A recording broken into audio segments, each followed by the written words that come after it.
How much do you think you know about the evolution of personal computers?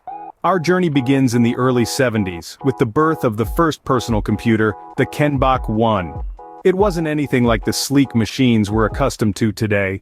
Envision a box with a series of blinking lights and switches, a far cry from the modern keyboard and mouse setup. It had an extremely limited memory, just 256 bytes. To put that into perspective, a single email today is about 50,000 times that size. But despite its limitations, the Kenbach 1 marked a significant milestone in the history of computing.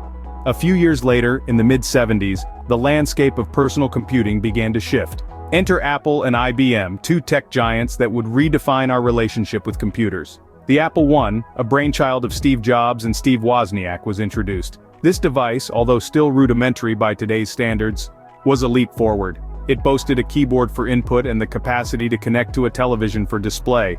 On the other hand, IBM wasn't far behind. In the early 80s, they launched the IBM 5150, a machine that brought computing within the reach of everyday people. It was an all-in-one package with a monitor, a keyboard, and a processing unit. The IBM 5150 was a marvel of the time, boasting a memory of 16 kilobytes, expandable to a whopping 256 kilobytes. These advancements might seem modest now, but they were groundbreaking at the time. They laid the foundation for the personal computers we know today. Each step, each innovation, from the Kenbach 1 to the Apple I and the IBM 5150, brought us closer to a world where computers are not just tools for the elite, but accessible devices for everyone. The stage was set, the personal computer had arrived, and the world was about to change. Can you believe how quickly computers have evolved since those early days? It's an astounding journey, and a principle known as Moore's Law has been at the helm of this rapid evolution. Named after Gordon Moore, co-founder of Intel, Moore's Law posits that the number of transistors on a microchip doubles approximately every 2 years. This means that computers become twice as powerful every 2 years, without any significant increase in cost. This law has been a catalyst for some of the most significant milestones in computer technology. Let's take a step back to the late 70s when the first microprocessor was introduced.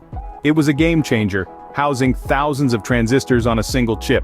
Fast forward to today, and we're dealing with microprocessors that contain billions of transistors, all working together to process complex computations in the blink of an eye. But it's not just processing power that's seen a meteoric rise. Memory capacity has also skyrocketed.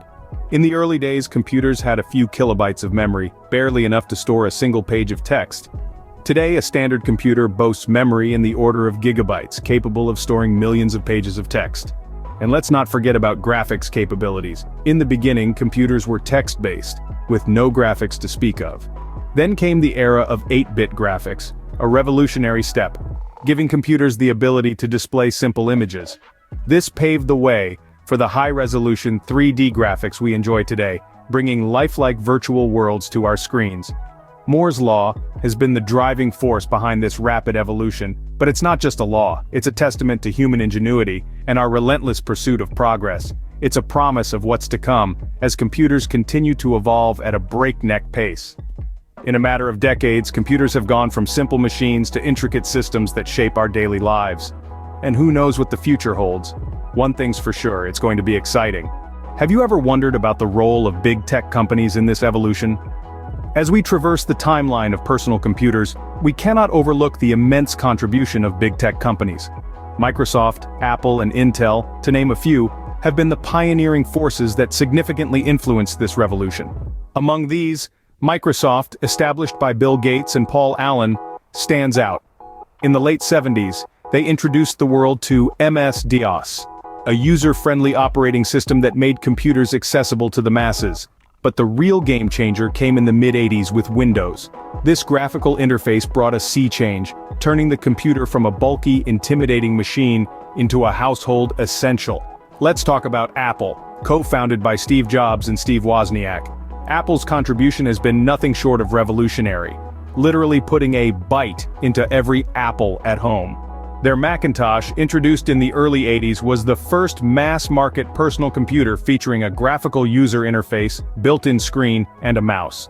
This marked a significant shift from text-based interfaces to visually oriented ones, making computers more intuitive and user-friendly. And then there's Intel, the Silicon powerhouse. This company has been at the heart, or rather the brain, of personal computers since the beginning. Intel's processors, especially the Pentium series launched in the early 90s, brought about a quantum leap in processing power. These chips made computers faster, smarter, and more efficient, enabling complex tasks like multimedia applications and high-speed gaming. But it's not just about individual contributions.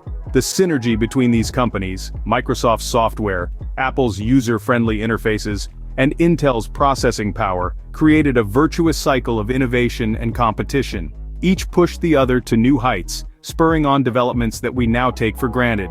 These tech titans didn't just build products. They built the digital world as we know it, shaping our interaction with technology, defining our social norms, and revolutionizing our lifestyle. Through competition and innovation, these tech giants have propelled us into the digital age. So where are we now, and what does the future hold for personal computers? It's a thrilling time to be alive, isn't it? We stand on the precipice of a new era, where the lines between the digital and physical worlds blur in ways we could only dream of a few decades ago. Let's take a brief stroll through the present. We've got virtual reality, a technology that immerses us in computer-generated environments, making us feel like we're stepping into another world. It's not just about gaming anymore. VR is revolutionizing fields like education, healthcare, and even tourism. Imagine learning about the pyramids of Giza by virtually walking through them, or doctors practicing surgical procedures without stepping into an operating room. Then there's artificial intelligence, or AI. It's not just a buzzword, folks. AI is here, and it's transforming the way we live, work, and play.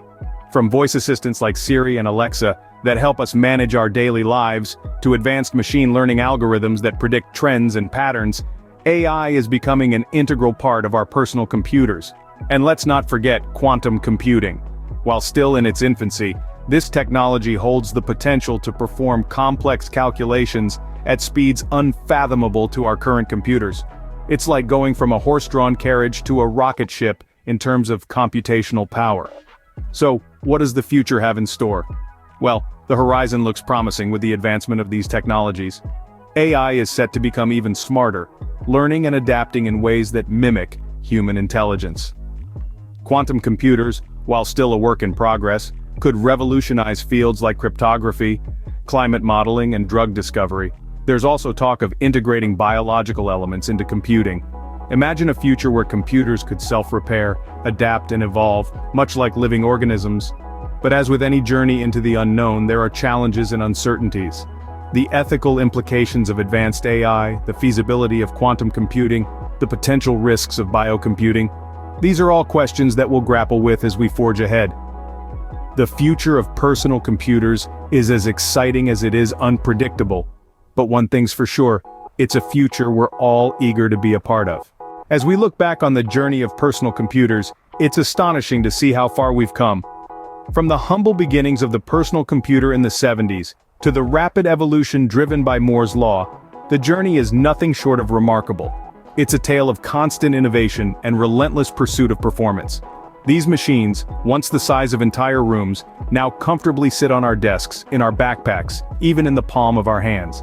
This monumental shift in size was matched by an equally impressive leap in power and capabilities. Moore's Law, the prediction that the number of transistors on a microchip would double approximately every 2 years, has held true for more than half a century. This law has guided the tech industry, pushing it to continually innovate and improve. The big tech companies have played a crucial role in this evolution. With their resources and influence, they've continually pushed the boundaries of what's possible. They've made personal computers accessible and essential, transforming them from luxury items to a necessary part of our everyday lives. We've seen the rise of the internet, the advent of social media, and the introduction of cloud computing, all thanks to these machines. Today, we find ourselves amidst a digital revolution. Personal computers are no longer standalone devices, they're interconnected, creating a global network that has reshaped society and the way we live. They've altered the way we work, play, learn, and communicate. They've brought us closer, made information more accessible, and opened up a world of possibilities. As we stand on the brink of a new era in computing, the future looks promising. Technologies like quantum computing and artificial intelligence are being worked on, promising to take personal computing to new heights. They're set to redefine what's possible, pushing the boundaries even further. In the grand scheme of things, the story of personal computers is still being written. Each chapter brings new innovations, new possibilities, and new challenges. It's a thrilling journey, one that continues to captivate us. As we stand on the brink of a new era in computing, one can only wonder, what's next?